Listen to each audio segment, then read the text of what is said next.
Okay, so for those who I guess don't know, I'm Rabbi Schneeweiss. I'm taking over for Rabbi Feder's here for today and tomorrow, and we're going to do Mishlei. And the deal is like this. I don't know. I guess by the looks of it, I don't know about half of the people there. I don't know how much you've done Mishlei before. I have a derech of learning Mishlei that I got from my Rebbe. Those of you who had Rabbi Aronson at Migdal also have presumably gotten the same exposure to Mishlei. And so I'm going to go ahead and just teach the way that I normally teach. However, if you have questions about Mishlei methodology or about any of the premises that I'm taking for granted here, then definitely ask because I'm totally happy to talk Mishlei methodology these days. Okay. Now, here's the slightly weird, awkward thing, which is I'm used to giving either 45-minute Mishlei shiurim or hour and a half Mishlei shiurim. And usually what we do is we spend in yeshiva this first 45-minute section doing an analysis of the pasuk on our own with our own ideas. And then we go to the meforshim the second day for the second 45 minutes. Okay, this is an hour today and then an hour tomorrow. So I don't know if we're going to try to aim to wrap this up today and then do a different topic tomorrow, or if we'll take a more leisurely pace and extend it and do extend it into tomorrow. We'll just see what happens. All right, so that's the game plan. All right.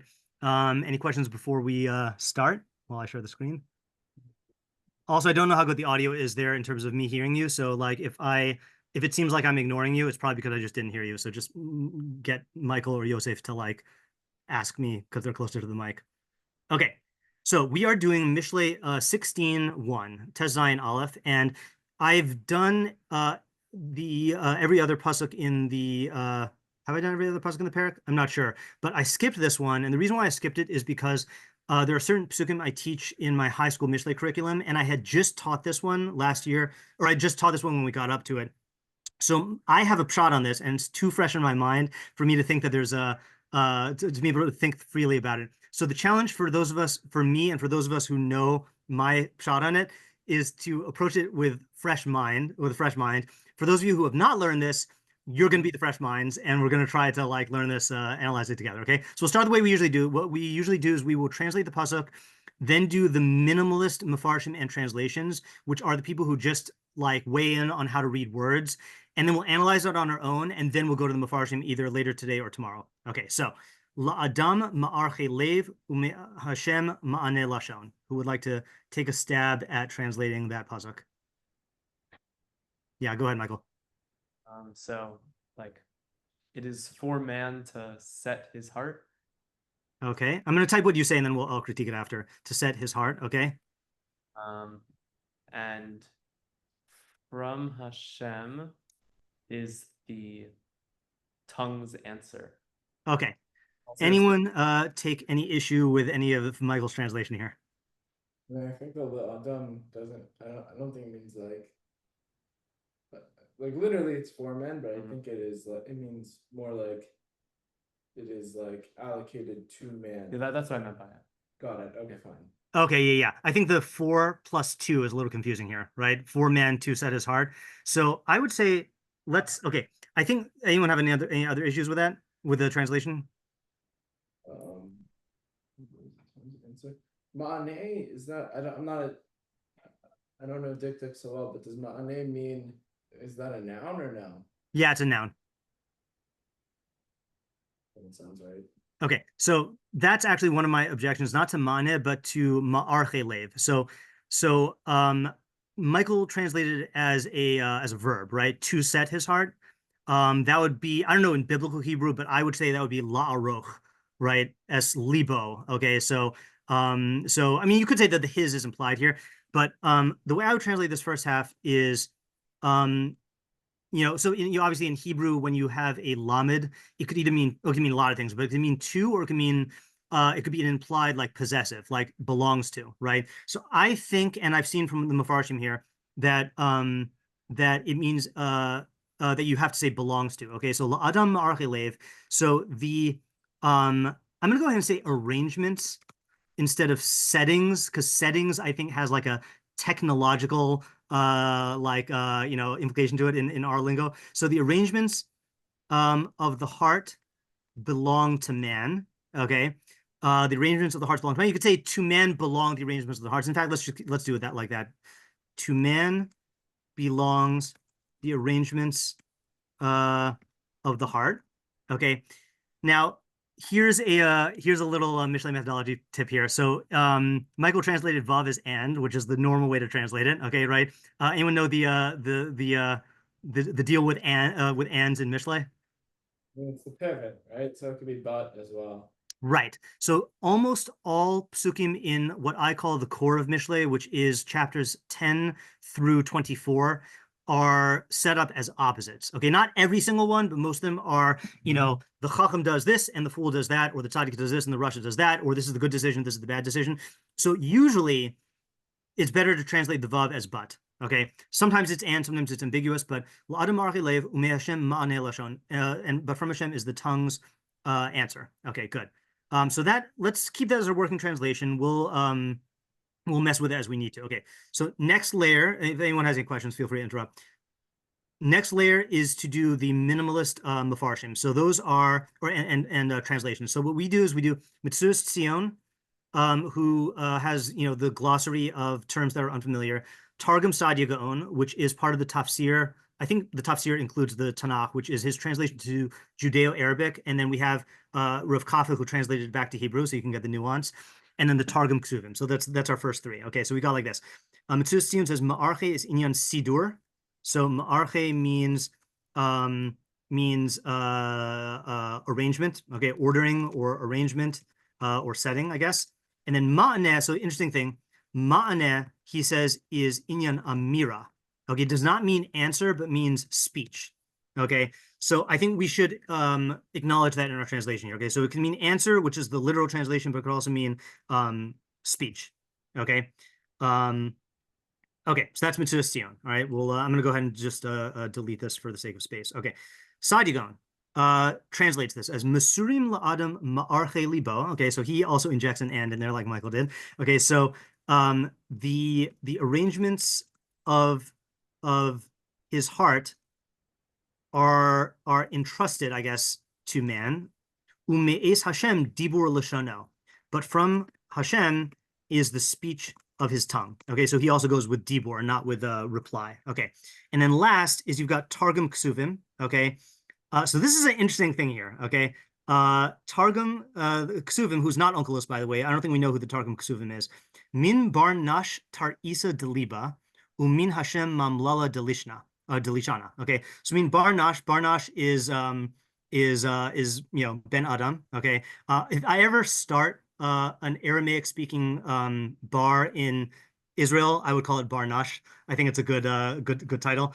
Min Barnash tar isa deliba. Okay, so tar isa, if you look at Jastrow here, okay, it says tar isa is plan, cunning, or ambition. All right, so I'll translate and then we'll talk about that, but just let that sink into your mind for a second here. Okay, so from man is the plan / cunning / ambition, and it notes in a good sense and in an evil sense. Same thing with the word. Oh, actually, I'll leave this to the side for a second. Okay, so from man is the plan / cunning / ambition of the heart.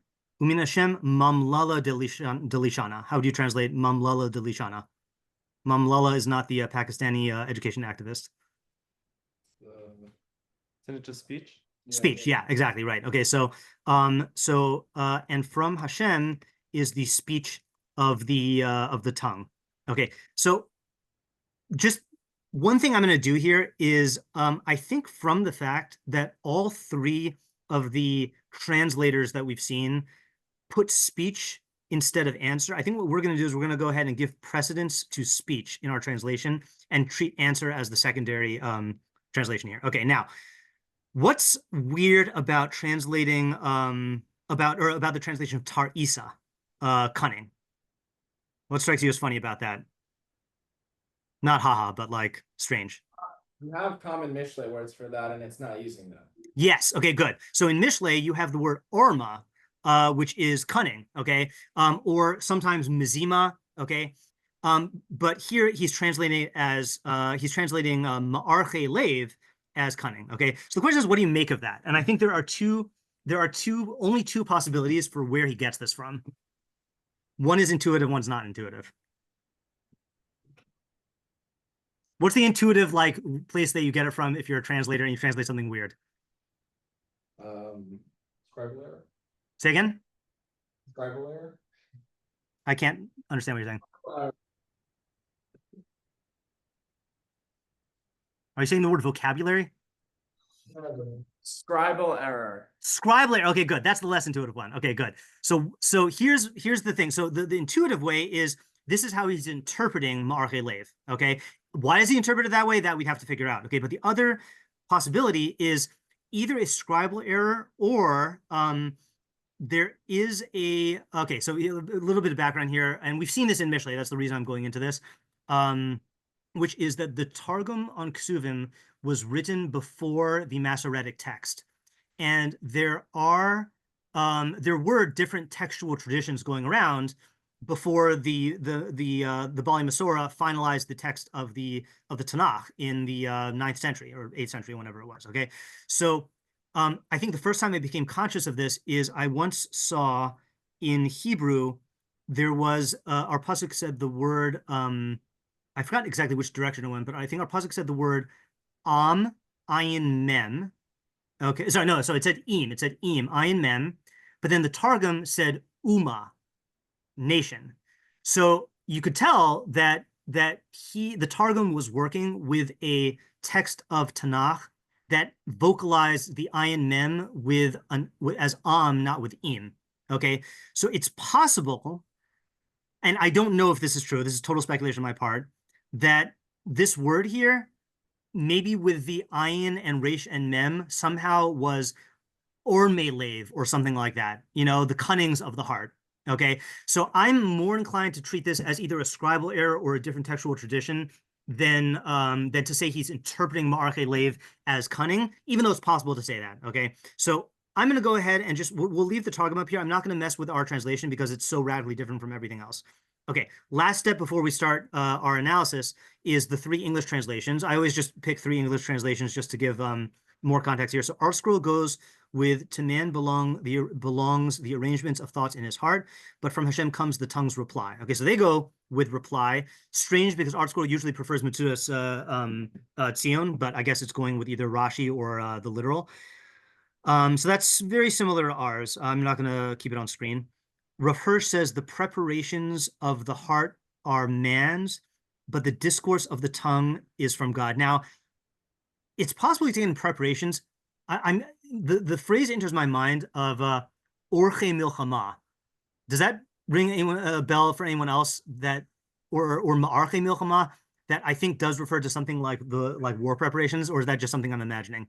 I don't know if that's if anyone can verify that, but maybe that's where he's getting it from. Or like la'aroch is to set, but it's also to set up. So maybe that's where he's getting it from. So the preparations of the heart are man's, but the discourse of the tongue is from God. So I assume discourse is either a Hirschian like rendering of ma'aneh, or it's just a fancy word for speech. Okay, so there's that. And then Alter, who's the modern translator, says man's is the ordering of thought, but from the Lord is the tongue's pronouncing. And then he notes in his translation here, the Hebrew rendered here as pronouncing. Ma'aneh can mean either speaking out or answering. So he acknowledges the dual translation there. Okay, now we are ready to analyze. So the procedure is going to be as follows. Okay, first thing we do when we analyze pasuk and Mishlei is we ask all the questions. Okay, and we try to list every single question. The reason why we do every single question is because the noob mistake for Mishlei is you immediately you think you figured out an interpretation, but really what you're doing is you're free associating, and you're coming up with like a very, very tip of the mind, like superficial explanation. And if you let that trend go unchecked, you end up not learning Mishlei. You end up just using this as like a Rorschach test and then just like projecting your own ideas into it. So we don't want to do that. So what we do is we ask every single question, because not only is this how you do any thorough analysis, but the act of scrutinizing the pasuk from angles that don't jump out at you is what opens the paths for new ways of thinking about the pasuk. So there are no answers permitted at this stage. We'll just take questions. Okay, so what are the questions here? And there are minor questions and major questions. And I think on this pasuk, I think there's probably one super major question. Yeah, is that a Roth of a certain persuasion? Yeah. Okay, so I think the first question is, well, what are the arrangements of the heart? Okay, good. What are the ma'arche lave? Yeah, very vague phrase. Okay, and not only is it vague, but I was thinking about this pasuk, and there's a let's see. Okay, this could lead us afield. I'll keep it local here. Anyone who's involved in the Brisker Derech is always faced with the question of, if I come up with a svara, how do I know that the svara is right? Okay, so there's the obvious test of like, does it explain the facts and answer the questions? All right, but Rav Pesach once gave a not a foolproof litmus test, but just a good like rule of thumb. He said, if you have a svara, let's say you're learning a Tosfos and you have a svara, and you want to and you've checked out the facts and you've checked to make sure it answers the questions and that the idea is elegant and clear. So, but let's say you're just not sure if it's the svara or not. So what Rav Pesach suggested is, he said, ask yourself, take the svara and ask yourself, if I were writing this out, would I write it the way that Tosfos wrote it?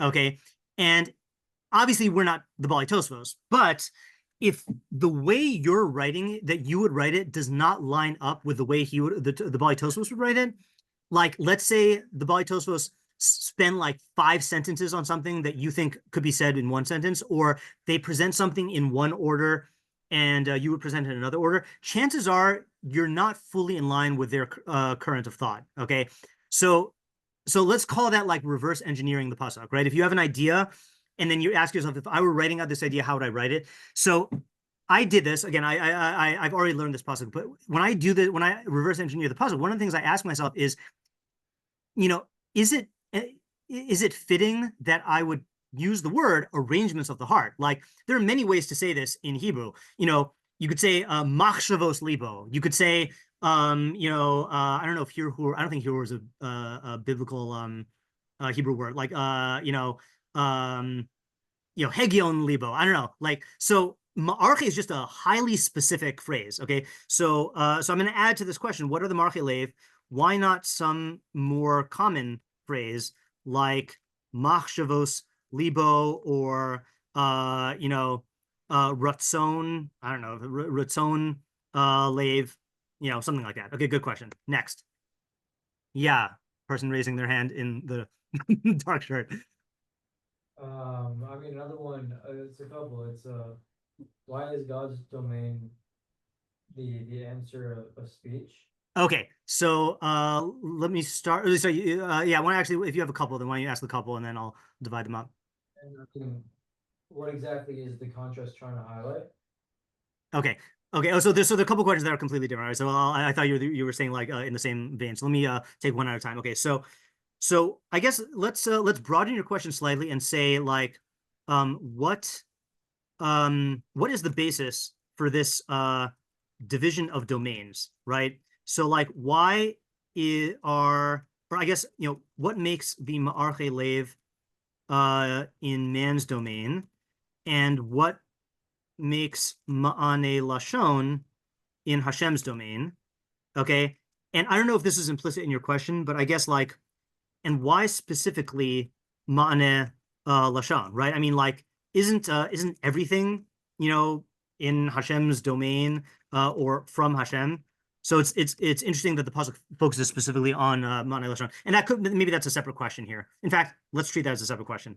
Yeah, okay. And then your other question is, what is what is the contrast? So this is a common question we ask on almost every Mishlei pasuk. In what sense are these two opposites, right? How do we explain the contrast? Okay, I'll take other questions from other people, just to get a variety here. And then if I don't get your other questions that you had, I'll call you again. Yeah, what else? I mean, it's not just speech. It's a particular. It's not just lashon. It's ma'ane lashon. Okay, so that is a question that some of the meforshim would agree with you on, some would not. So I'll try to account for both. So let's put it this way: if ma'ane means reply or answer or response, why that specific type of speech? Okay, and then and if ma'ane in this context refers to all speech, why use that term? Why not dibur? You know, or you know, motza. You know, I don't know. Let's just say dibur. Yeah, fine. Okay, good. What else? Just a quick thing, I was looking on if there were textual variants. The only textual variants are whether or not this pasuk is included at all. Really? Where are you getting that from? In the LXX, in the What is it called? The Septuagint? Septuagint does not have a couple of the psukim in this parak in specific, but all of like the Masoretic texts and the other versions seem to have the same version of this. Interesting. Where do you get your Septuagint, or where do you source your Septuagint? I have a program called Accordance. It's a Yeah. Christian app.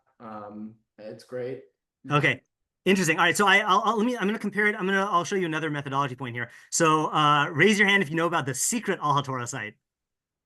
I've heard of it. Yeah. Okay. So the normal Al HaTorah Mikros Gedolos site is mg.alhatorah.org. Okay. The secret site is mgs.alhatorah.org. Okay. And this is Mikros Gedolos for scholars. And basically that's code word for stuff that would make people think you're an apikoros. Okay.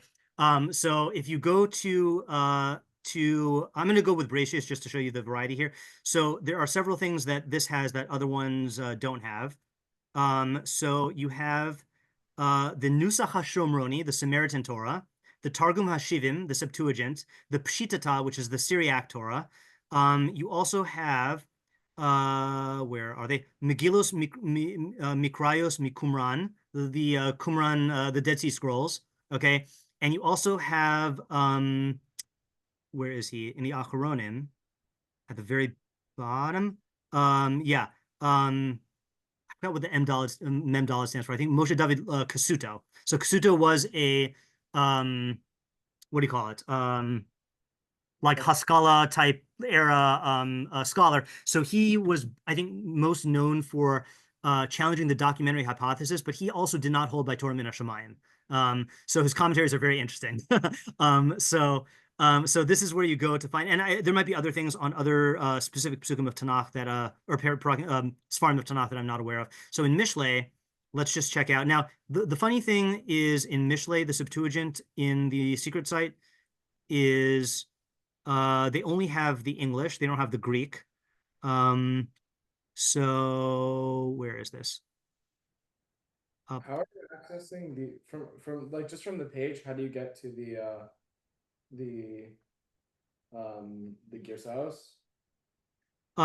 So it's in the same place as as all the meforshim. So I like using the 2-column view. So it's just in the drop-down menu of the 2-column view. I am sharing the screen, right? Yeah. Okay, good. All right, paranoid there for a second. Yeah. And then you just find them there. Okay. Ah, you're right. I think. No. Or this is a different. Let the heart of man think. No, that sounds like it's from the previous parak. Let me just check out the previous parak for a second here. No, maybe. Okay, I don't know. This is from a guy with a hilarious name, Sir Lancelot Charles Lee Brenton. That's like if you had to like come up with a fake real British name.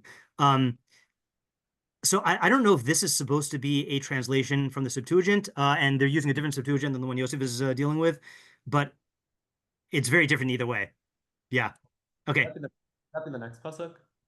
The next one, cool. Oh yeah, that could be also. Yeah, yeah, I think that's probably, you're probably right. Okay, yeah, so I stand corrected. So I think Yosef is right that the Septuagint doesn't have this. So again, I don't know what to make of that.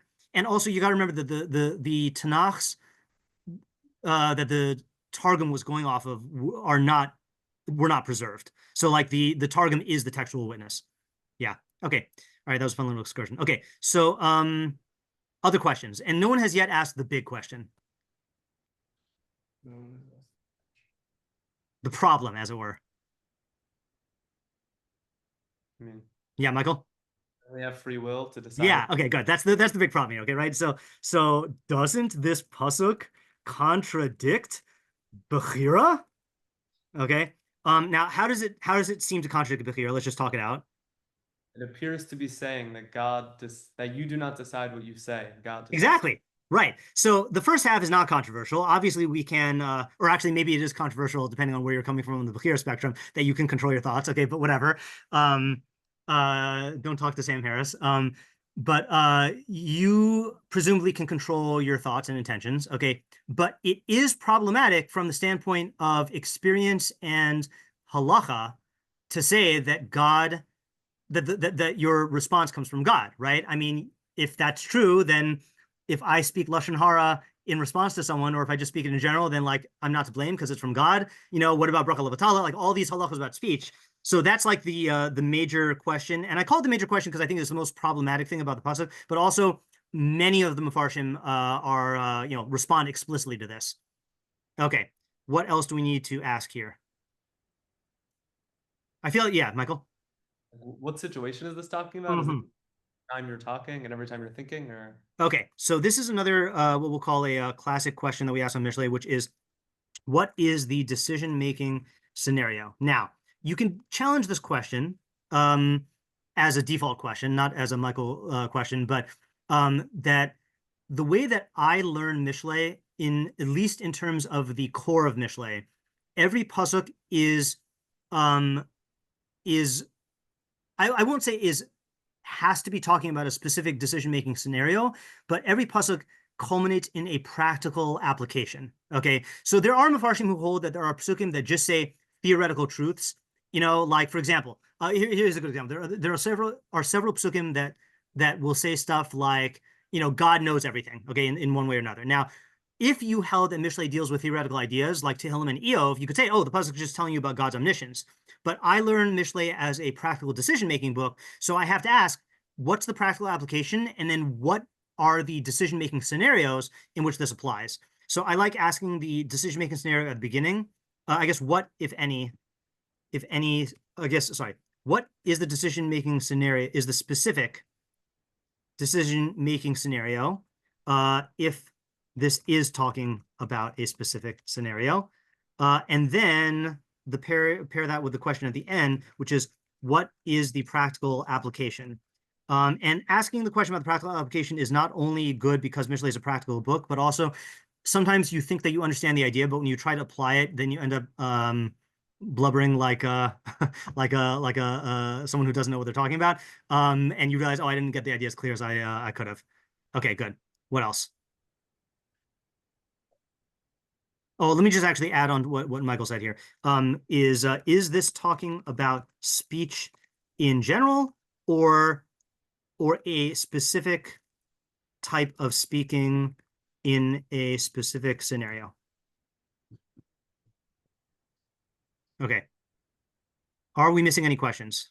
There's a minor question which we could ask, at least.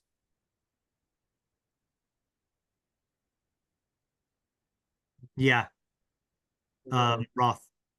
This is related to like the division of domain question, but the lashon for man and Hashem are a little different.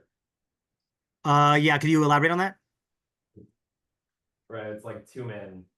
Okay, yeah. Okay, good. That is a good minor question. Not the one I was thinking of, but still a good one, which is I will actually tack that on to the domain question. Also, why phrase the Adam half as le, using the language of belonging to, and the Hashem half as me, using the language of origin or cause. Yeah. Okay, what else? Is that a hand or looking at the finger of the red person in the red shirt? Okay, that was looking at the finger, I think. Yeah.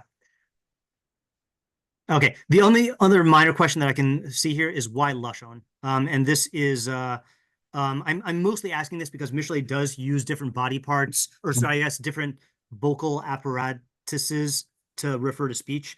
So it uses sometimes sefasayim, sometimes lashon, sometimes peh, sometimes garon, maybe some other things. So I'll say why specifically lashon instead of sefasayim, peh, garon, or just the noun referring to speech. Yeah, Michael?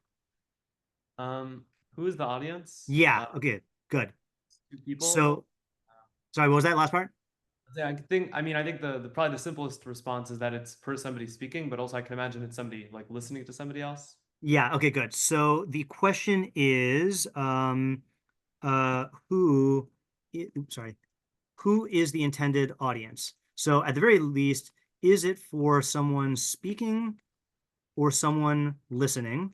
I guess let me say for a speaker or a listener. And then either way, is this intended for all people or a specific, I'm going to call it a Mishleic archetype. Okay, so Mishlei deals, whoa, what happened there? Mishlei deals with specific fools and chachamim. So you've got the nar, the youth, the pesi, the simpleton, the tzaddik, the righteous person, the chacham, the wise man. So different psukim have different audiences. I don't know why this alignment's getting off. And then another question, which I don't know if we're going to get into. This question has become increasingly important in my mind. I was taught Mishlei by my Rebbe, Rabbi Moskowitz, who took each pasuk by default as being a standalone entity. Okay, so you could pick a random pasuk in the core of Mishlei, and it's its own thing. But there are meforshim who learn that there's a flow or a sequence or progression from the pasukim. So the pasuk before this, in the last chapter, remember the chapters are invented. Yiras Hashem Musar Chachma Lifnei Kavod Anava. That's one of my favorite psukim in Mishlei. Fear of Hashem is the discipline of wisdom, and before honor or glory is humility. Then we've got our pasuk, and then the next pasuk is Kol Darchei Ish Zach Be'einav V'Tochen Ruchos Hashem. All the paths or ways of a man are pure in his eyes, but Hashem tests spirits or examines spirits. So the question which we'll tack on, but not necessarily ask here, is to what extent, if at all, if any, is this connected to the psukim before or after? Okay. Yeah. Okay, so those are our questions. Yeah, there's no way I think if I make this usually I try to display all the questions on screen at the same time, but I think that'd be too small for you. So now what we do is we come up with ideas. Okay, so this is where you come up with your own interpretation of the pasuk, and your goal is to either explain the main idea in a way that answers all the questions, or as many of the questions as you can, or to tackle individual questions or take specific steps. So what do you say? And by the way, if anyone is familiar with my interpretation of this pasuk, which I did write about, then don't say it, okay? Because I want to present that organically, as organically as possible.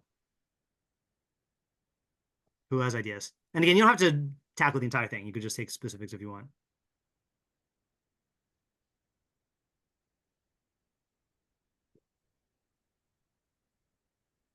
Yeah, Michael. So maybe you could say that the audience is not the person speaking, but somebody who's listening to somebody else speak.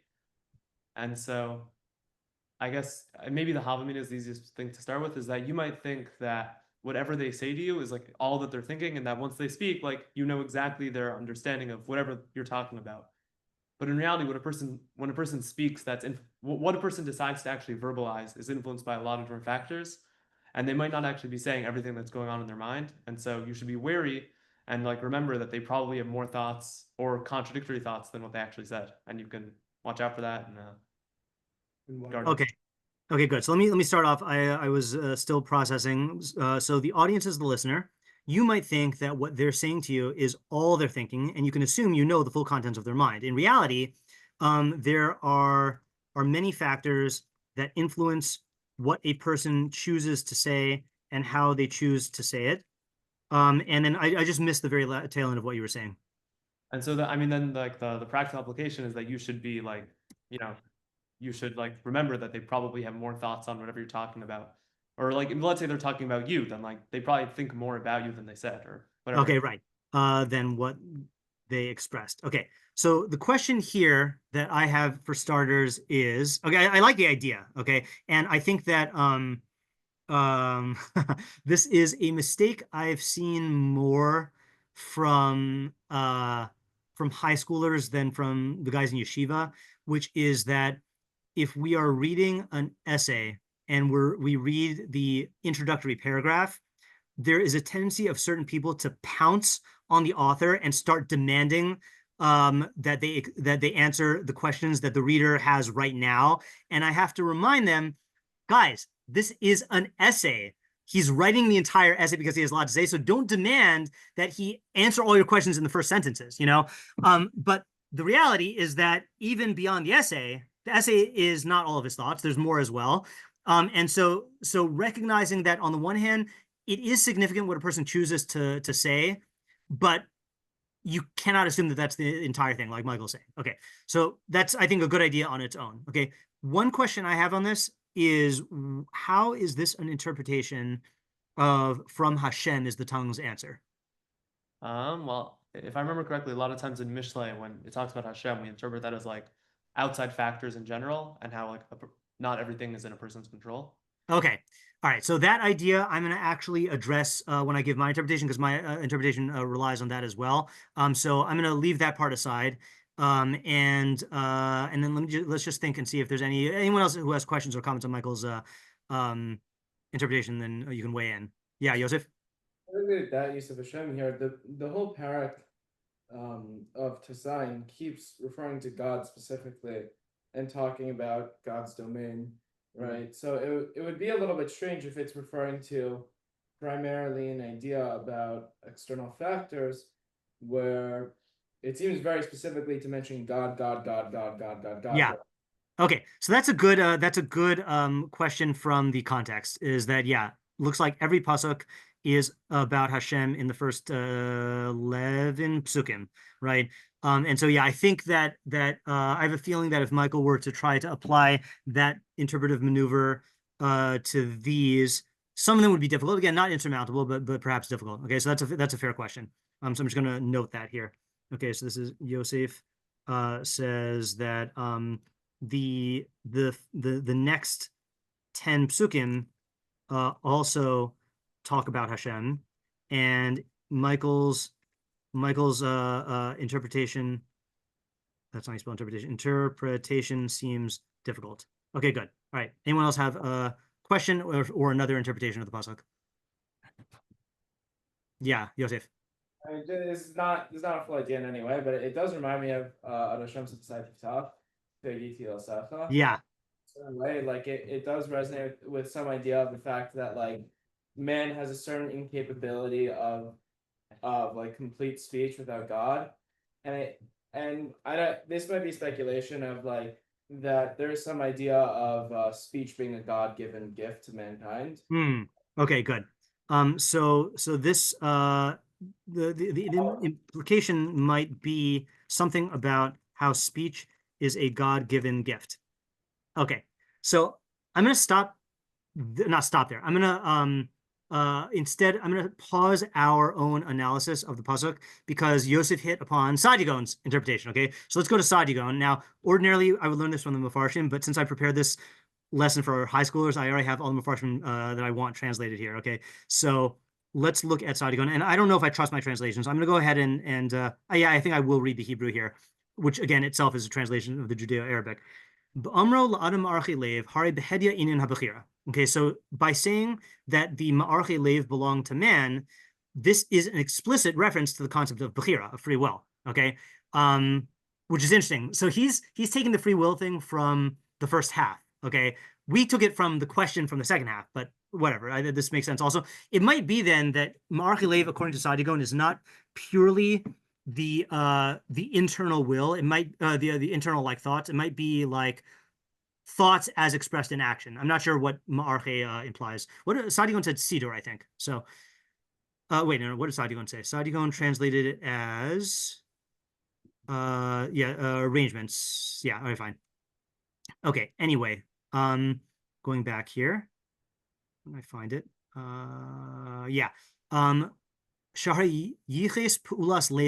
because it describes the activity of man's heart to him. Okay, so he does seem to be having a pretty broad range of the lave. Okay,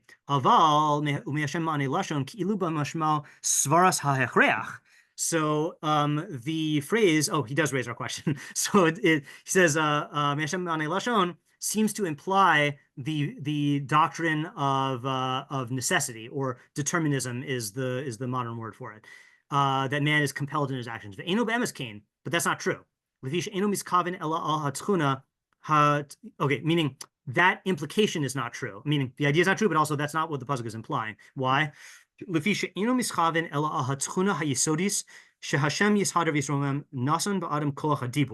So exactly like Yosef is saying here, that it is pointing to the foundational tchuna, disposition, that Hashem endowed man with the faculty of speech. Ke'ein amro ozen shamas v'ayin roa Hashem asa gam shnehem. Just like it says in Mishlei, I think that's a typo. I don't think that's Mishlei 2:12. Different pasuk. A hearing ear and a seeing eye, Hashem made both of them. So in other words, that pasuk presumably is telling you that God gave you the faculty of sight and the faculty of hearing. It doesn't, if it just meant that God created ears and okay, he's not, well, we won't pre-analyze this. Okay, we won't fall into Michael's trap of assuming that we know everything that Saadia Gaon is thinking by just quoting the pasuk. Lafikach zirez bezeh es ha'adam v'amar shehu b'chiri, I think, Roy lo lachshov ki Hashem bara oso bal dibor. So what's the practical implication? It's urging man, motivating man, and saying that man is a free will agent. Roy lo, and it's proper for him lachshov, to think ki Hashem bara oso bal dibor, that Hashem created him as a being endowed with speech. Okay, so let me go back up and summarize this, but then we still have to work on this and figure out, well, what is the full idea here. Okay, so this is Saadia Gaon, who we're pairing with Yosef, is that the first half is an explicit acknowledgement that man has bechira, and the second half, though seemingly implying determinism, is teaching us, I guess, reminding us that Hashem endowed man with the faculty of speech. Okay, does that make anyone think of a particular onkelos? He's in Ruach Malalai. Yeah. Right. So this is there's like a handful of onkeloses that everyone should know, and this is at the top of the list. Onkelos translates Vayitzer Hashem, Bereshit 2:7. Vayitzer Hashem Elokim es Adam afar min ha'adama. Hashem, God, fashioned the man out of dust from the earth, and he blew into his nostrils the breath of life. So plain pshat is, a man became a living creature. Onkelos, though, translates it as v'havas ba'adam l'ruach memalala. Man became a speaking spirit, meaning that the ability to speak is what makes us human, or is related to what makes us human. So Hashem endowed man with the faculty of speech, and therefore we should think about this when we talk. Okay, so now the question is, so what? Okay, what is the practical decision-making application? Okay, and again, this is what separates the what will you call it? I don't know, the simple way of learning Mishlei, which unfortunately the majority of the world learns Mishlei in, from Mishlei as a transformative book. I have a classification system for Divrei Torah, which I just want to reference here. Classification. You didn't write it. That's for, 5 types of Dvar Torah. Okay. So there are 5 types of Dvar Torah in my opinion here. So the top 2 tiers are the ones that you want to strive for when you are writing a Dvar Torah, and then the last 3 are not good. So tier 1 is the Dvar Torah of insight, represented by the light bulb. That's a chiddush, and a chiddush I'm defining relative to what you know. So I'm saying that there's obviously no such thing as an objective chiddush, but you always want to be seeking some new insight out of this that you didn't have before. Okay, that's the ideal of Torah learning. Second is the Dvar Torah of information, or the Shulchan Aruch, the set table. Sometimes you'll hear a shiur where you don't learn anything new, but the method of presentation or the scope of the presentation is so clear that you feel like you walk away with something new, meaning the information is presented really well, or it could be like facts that you didn't know. I wouldn't call it a chiddush in terms of svara, but like it's just a really good set of facts. Okay, Tier 3 is the Devar Torah of fluff. Okay, and the way I translate fluff is cliches and banal platitudes that don't teach you anything. So I'm sure you've all heard the Devar Torah that ends with, and this teaches us that we should have emunah, or this teaches us that Hashem is always there, or that we should follow mitzvos.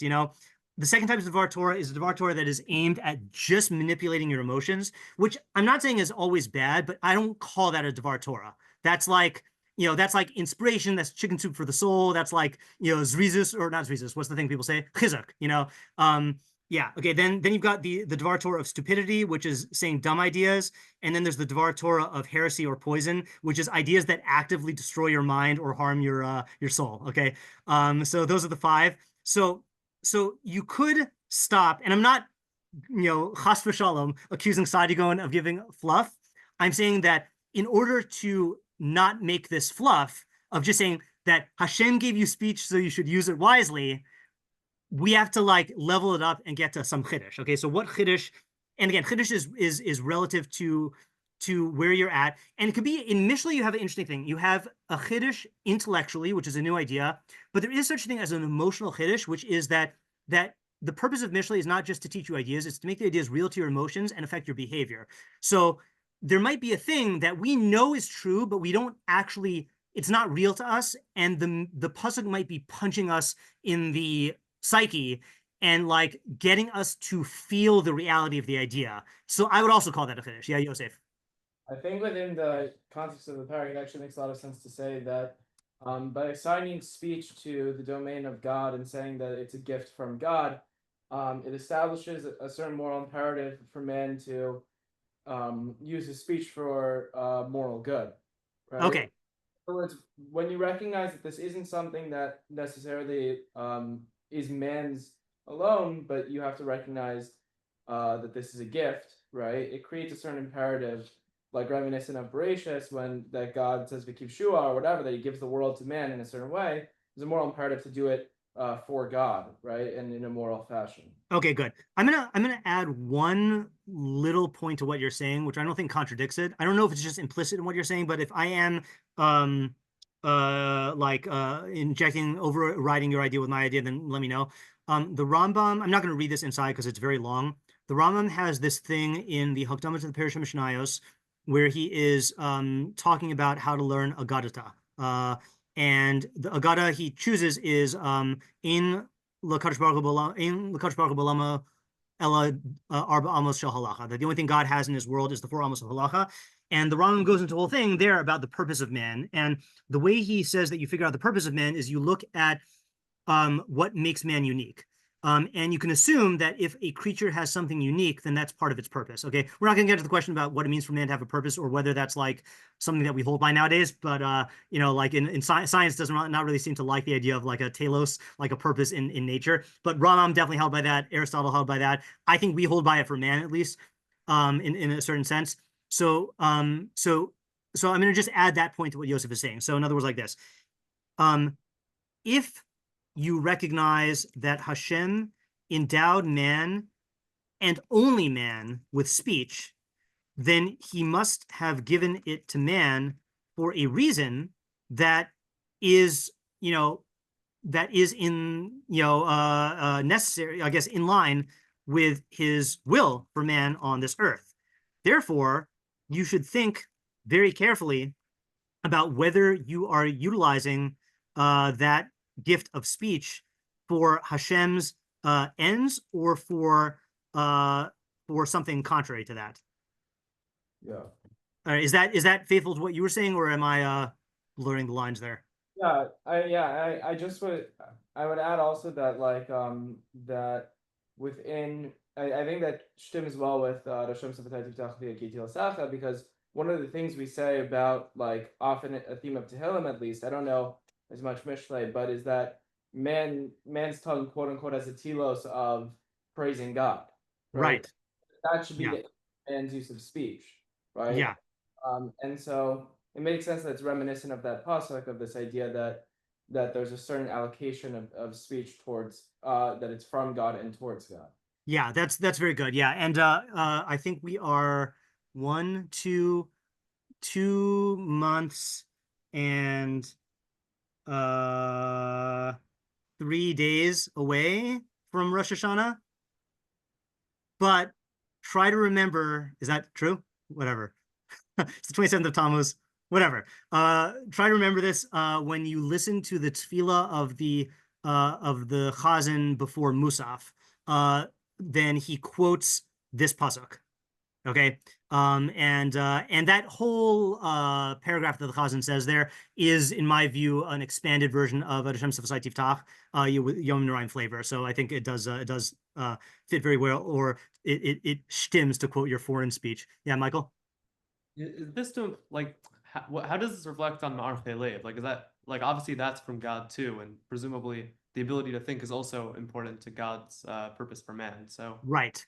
why are we Yeah, like, so the way Saadia Gaon seems to be answering that is by saying that L'Adam Ma'archei Lev just is an explicit statement that man has Bechira, and from Hashem is the gift of speech, and then the implication is, therefore, you should use your Bechira to speak in line with Hashem's values.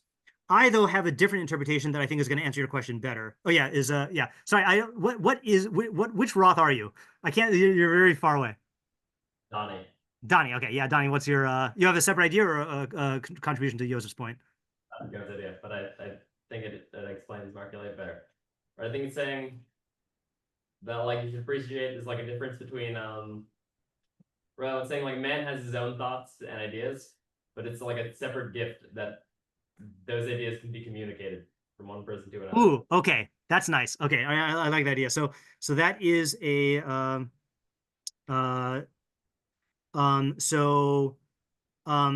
man has thoughts, and that has value, but speech, i.e., the ability to express those thoughts, should be regarded as a separate gift. Now, did you? I missed the first part where you said. Did you say that is like still taking the same what do you call it, like implication as Yosef's idea, or you have your separate practical application of that idea?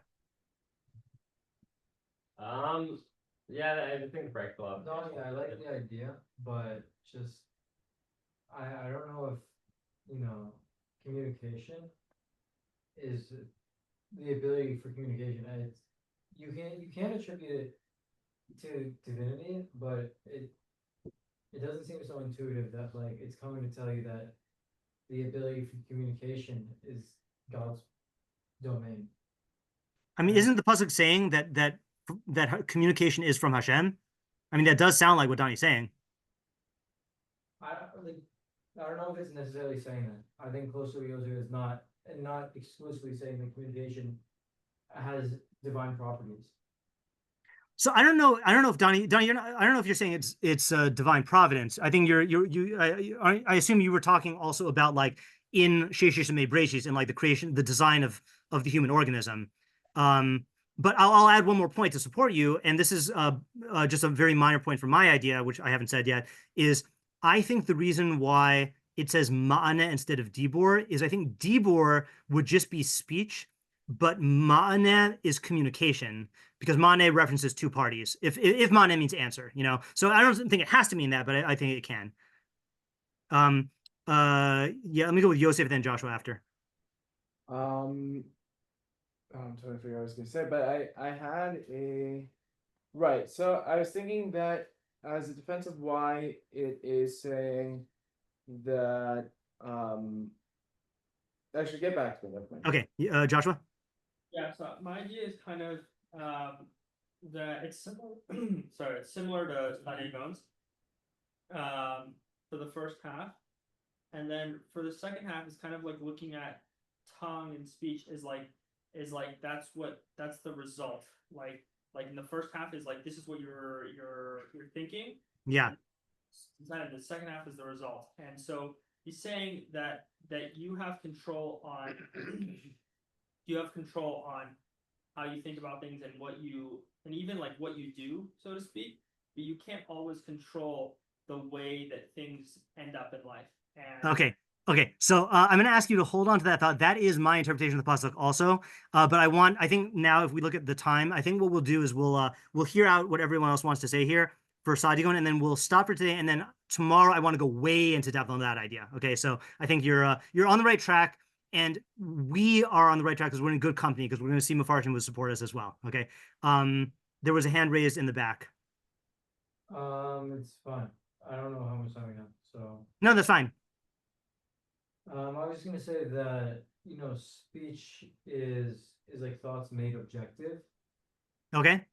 The ability for, somewhat similar to what Don was saying, the ability for your speech to correspond to something of reality is God's domain, because Interesting. Okay, what's your name, by the way? Raphael. Raphael. Okay, so I think that fits into the pasuk really nicely with a ph.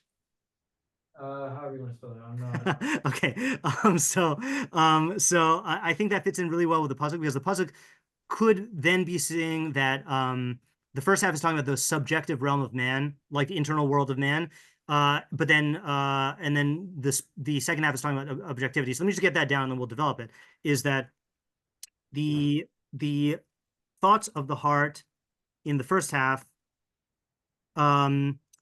refers to the subjective inner realm of man, but Hashem gives us the gift of speech, the ability to render thoughts into, I guess, objective. Now, this is where I lose you. Objective. Are you referring to the fact that speech can? Yeah, can you elaborate on what you mean when you talk about the objective? Like I said, speech is thoughts made into an objective statement, right? Now it has like propositional value, whatever you want to call it, right? Okay. Yeah, it's external and formalized, but the fact that these external thoughts can correspond to reality is God's domain. That He's the grounds for that. Okay, so I think the place where I'm losing you is like this: is the strictly speaking, the definition of objective is the way I'm going to borrow Mortimer Adler's definition in 10 Philosophical Mistakes, is that objective means that it exists for you, for me, and for everyone else. And subjective means it is exclusively mine. So, for example, if I am seeing that white microphone on the table, so I'm seeing it, you're seeing it, Yosef is seeing it. And so it exists objectively because it exists the same for all of us. And I don't mean the same that like, in the same respect, meaning if I have bad vision, then it's going to look blurry to me, but we're all relating to the same entity. But if I feel a pain in my side, only I am feeling that. So that is objective. You cannot perceive my pain. So I get what you're saying in the sense that if I have internal thoughts and feelings and I speak them, now I'm putting them out there into the objective realm. So that I get. That's one thing. I also get that speech can correspond to objective reality, and that has to do with the truth value of the statement, right? So if I say the earth is flat, that is false because the statement doesn't correspond with reality. And if I say the earth is round, it does, and therefore it's true. So I get that truth can reflect objective ideas or objective contents of the mind. What I'm not getting is the unity between the two, that God gave us the ability to. Are you saying that God gave us the ability to speak, meaning to share our thoughts in a way where they can be interacted with by other people? Or are you saying that He gives us the ability to think objectively, meaning that our thoughts can align with reality, or that He can give us the ability to speak thoughts that are in line with reality, or something else? That God is the grounds for our speech relating to truth in a broader sense. I only heard half that because a car drove by as you were saying it. Say it again. God is the grounds by which our speech is able to correspond to reality in a broader sense. Speech is able to correspond with reality in a broader sense. Okay, here's what we're gonna do. Okay, I'm gonna think about this. And then when we review tomorrow, we can revisit it. I want to share one other interpretation, not my own, but of Saadia Gaon. Okay, which is, and again, I think this is going to. Okay, well, we'll see. So again, Saadia Gaon says the first half is saying you are a Baal Bechira. Second half is saying therefore you should use your speech, to be in line with God's values, like Yosef was saying. But I want to say, my answer is that this is speaking to the person who blames who uses the excuse of I had to say it. Okay, I didn't have any choice. Okay, and you'll find when people speak lashon hara, they often use this excuse, or when they say something that they didn't mean to say, they'll use some sort of excuse where they treat it as though it's out of my control, And according to, I'm not saying this is good for the pasuk. I'm saying for Saadia Gaon, I think this is good because Saadia Gaon is saying you are a bal b'chira, use your speech the way God gave you the ability to speak, so use it correctly. Don't try to chalk it up to something that is assuming something contrary to b'chira. Yeah, Yosef? Yeah, I just want to answer a question before real quickly. I think you're asking why it mentions at all the first thing about why man's thoughts are given to himself. If that itself is God given to us, but that's creating the identity of man. It's not like theoretically saying this thing exists is not a gift to that thing. That's creation of the thing per se. Whereas allowing man to speak and externalize his thoughts, Yeah. Institution than the identity per se. Okay, that's a good idea. Okay, I like that as well. Yeah, that fits in well with Saadia Gaon. Okay. Creating the thing itself could be good, could be bad, but that's not you have to assume that existence is like some kind of virtue. Okay, yeah. That gets into other metaphysical tangles. Okay, all right. So I think this is a good analysis for today. Let's stop here, and then what we'll do tomorrow is I would like to go into my interpretation of the pasuk, which is also Joshua's, and that will take us into interesting territory. And I have a couple more meforshim as well. Okay. What I'm going to do also is I'll post the recording of this in the chat in case you know someone who couldn't make it today but wants to make it tomorrow and catch up. All right. Thanks for coming. Hope to see you tomorrow.